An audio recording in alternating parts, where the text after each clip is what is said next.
for Sibo, everybody, Sibo.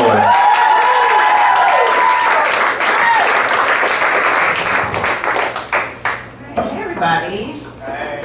Is anybody married? Couples in here? Anybody married? I'm married. And in a couple weeks, I'll be actually celebrating my 10-year wedding anniversary.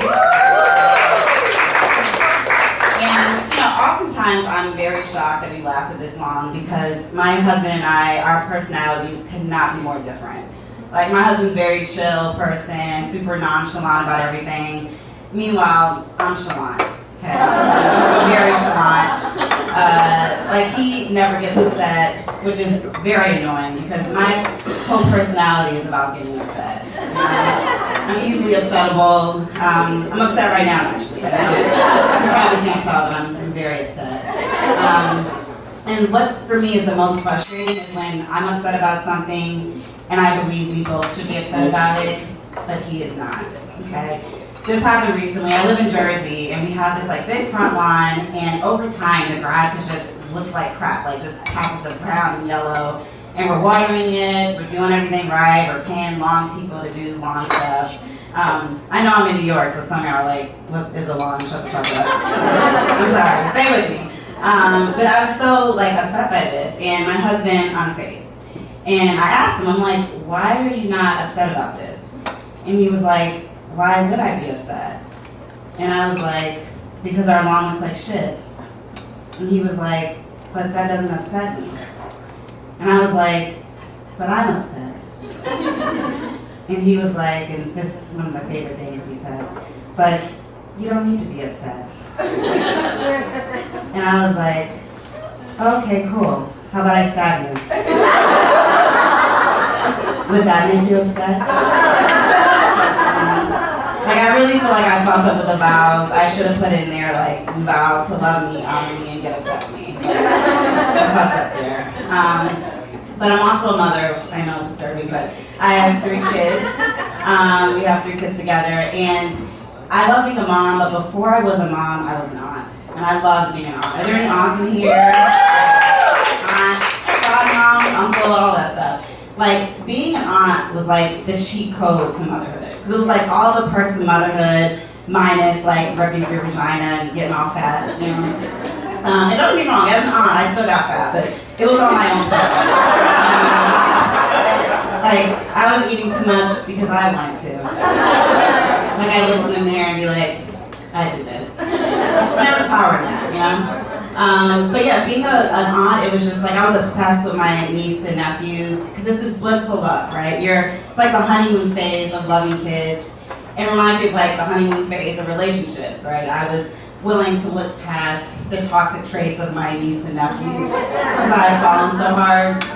I'm agreeing to shit I never would agree to. So you're not going to use the bathroom before we leave. You're just going to chug this glass of apple juice and say, fuck it, let's see what happens in Auntie Sibo's car, right? You know what? It's fine.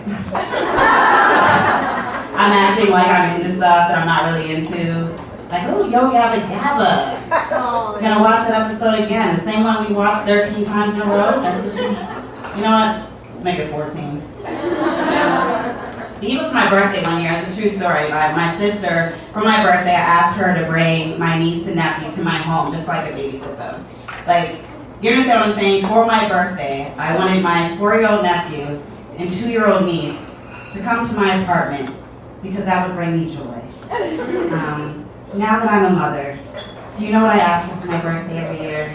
I look my husband in his face and I tell him, you take these fucking kids and you go find something to do. Get them the fuck out of my house. I don't want a single reminder that I'm a mother, that I have kids. It's my birthday. Don't get me wrong, I love my kids. I would die for them. Coincidentally, they also make me want to kill myself. So